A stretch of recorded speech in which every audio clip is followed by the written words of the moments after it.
Waa'ee tisiisa bilaaksuu lafnaa jedhamu kanaa beektuu laata? Hirmeechaa Hidloosinsi maqaa saayinsii hawaasaati.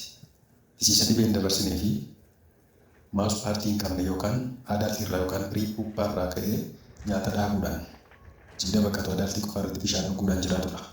Ga'eessa gaafataan bishaan qofa dhuguun nyaatan piriipuppaarrattis puupparrattis homaa tokko fayyadaman.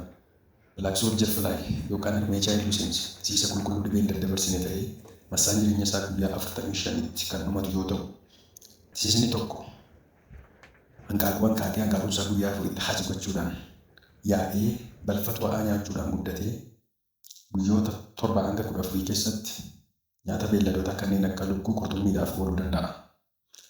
Guyyoota 14 booda immoo gara piriipuppaatti jijjiiramuudhaan nyaata dhaabee guyyoota 28 hanga 35 keessa kan jiranitti immoo gara puuppaatti jijjiiramuudhaan guyyaa 25 hanga 8 piriipuppaan turuudhaan guyyoota sana hafan gara guyyaa 45tti dhiyaatuuf immoo gara tisiisaatti jijjiiramuudhaan balfa xuraa'aa attiraaktanti kaa'uufiin hanqaaquu isaa achirratti buusee hanqaaquu buuse sana immoo deebisanii haas gochuudhaan marsaa jireenya isaanii pirooses godhamaa jechuudha.